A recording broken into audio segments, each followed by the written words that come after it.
Anybody else like to address this? Mayor Bell? Yeah, I actually, when I was didn't intend to speak, I just wanted to mention a couple of thoughts while I heard some of the other speakers.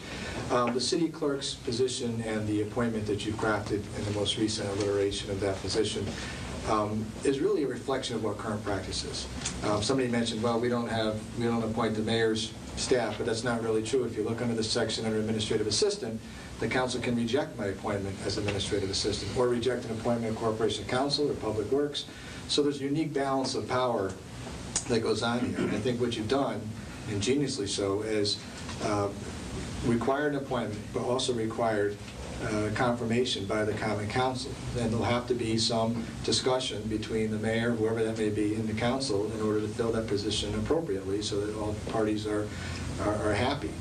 And so that practice makes the most sense. It also makes the most sense because on a day-to-day basis, it's the mayor that interacts with the city clerk. I mean, that's the items that are on the agenda.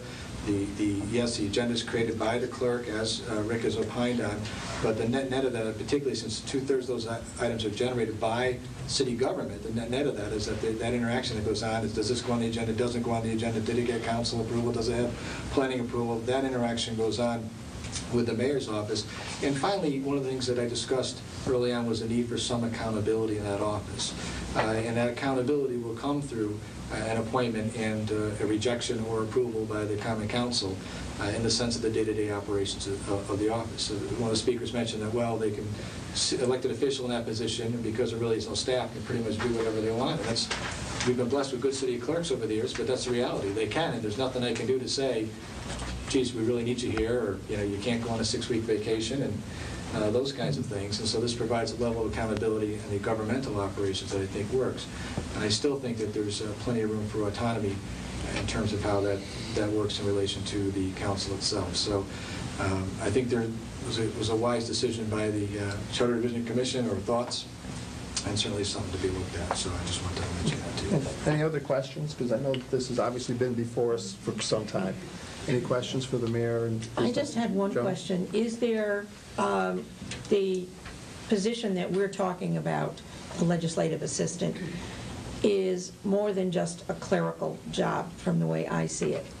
And what I want to know is there a mechanism for the council to get extra clerical help when they need it, and whose budget does that come out of? Well, I'm not sure if the language has changed about hiring additional clerks as needed. Is that still in there, Rick? Remove. The commission voted to remove that language last time. What would have to happen then with the LA would have to say, along in concert with the council, we need more help. We could either budget out a contingency for part-time, we could budget in the next cycle for a full-timer, depending on the workload and how much is there. Obviously, what you would do is create one of the challenges we had in the past is we did not have a hierarchy in that office. The arguments that went on over the years was, does the assistant city clerk work for the city clerk? Now, by definition, one would think the assistant city clerk works for the city clerk, but that's been opined in a number of different ways over the year. They know they work for the council, know they work for the clerk. There's actually 2 job descriptions in the job description book. One says reports to the council president, the other says reports to the city clerk. So what an LA would do would create a hierarchy. You'd have your legislative assistant, then you'd have assistants to the assistant, if you will, that would work underneath that person, helping them and assisting them in completing the tasks of the office, or assisting council people with their various tasks as needed. So certainly anybody can put that item on the agenda, or in concert with the mayor's office there could be a discussion that, hey, we need more help. And allowing budgetary constrictions, we try to meet those requests. Any other questions on that? I had a question regarding items as they appear on the agenda, Mr. Mayor. Can any councilman put something on the agenda, and once it's on there, can it be removed? Yes, any councilman can put an item on the agenda. The council president, he really has control over the agenda. The city items that go on, I remove them or can request that they be removed, and they're removed. We may have some issue that goes on that doesn't need to go to the council. We thought it did. We pull the letter, we withdraw it. An individual council person can put items on the agenda as well. Sometimes if it's a duplicate item or there's another committee, it might be withdrawn at the request of the council president. But generally, yeah, that's the practice, that any person can place something on the agenda. Okay, thank you. Any other questions or concerns? Anyone else like to address us? Seeing none, then, we will move on with our agenda. First agenda item is we will discuss final language pertaining to the city clerk. Mr. Gottschalk. I have a handout. Music to our ears. I knew it would be. Oops, sorry. I didn't mean to write on your arm.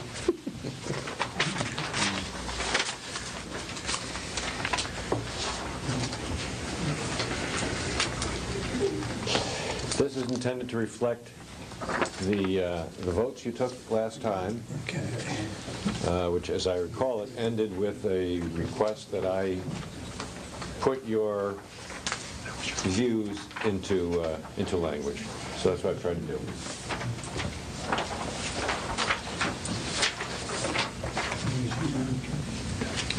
Mr. Chairman, Yes. there's one change that I would suggest that we make in this wording. It reads that 2/3, oh, excuse me, it has changed. Oh, thank you. It's been changed. Got it. Good show. I picked that up earlier this week. Those present was missing before. It just had the entire membership. That's good. I'm fine.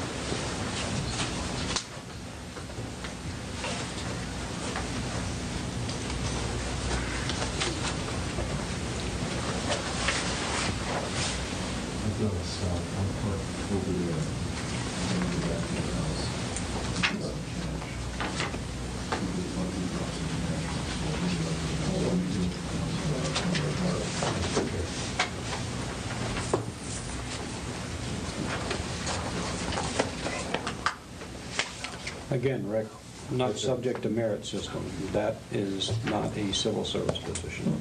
Correct. Thank you.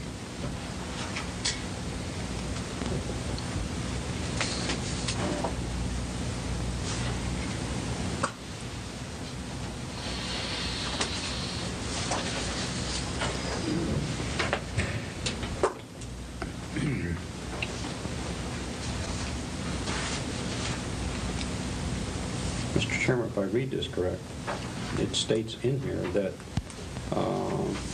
this office is responsible for performing duties that may be offered up by the Common Council, so I think they do have a resource. Yeah. I think it covers that. Has everyone had a chance to finish this? I'm fine. And if you were here last time, basically what we were trying to do was eliminate the current wording, put it in a way so that You okay, Joe? the council could help craft how they wanted that position to work. And our idea was get it out of the charter so that we're not telling the city how this position's going to be manned forever. So we're trying to build in some flexibility. Any questions or comments on what we have here? Well, I just wanted to make sure that we don't need anything in here that says that if extra help is needed, that it can be hired by the council or whatever. Do we need enabling Do we language need in that case in you here? needed extra staff? Does it need to be in this language? I think we have a director of public works, and we have 100 public works employees that work underneath them, and I think that the authority always rests within the legislative body to appropriate the money, and the mayor and the administration to recommend that we need additional help, and certainly that can be done in a variety of different ways. You could have a councilman put a letter on the agenda and say, I want to hire an extra person, and appropriate $10,000 out of contingency to do that. Okay. Plus, we're saying, aren't we, that we're giving this You're not limited to in the one hands person. of the council and Right. making Right. what they Just wanted to need make out of sure this. we If didn't they need to have that in They here. would be the ones to initiate it. Yes, Don't you and think? in effect, we're taking the handcuffs off, that we don't need a So position they because can- it exists in the charter. The idea is it would become legislative. If they need Right. 3 people, they need to propose it and fund it and go do it, but they're not limited by what's in the charter. Any questions or comments? Would anyone like to make a motion? I have a question. Paul?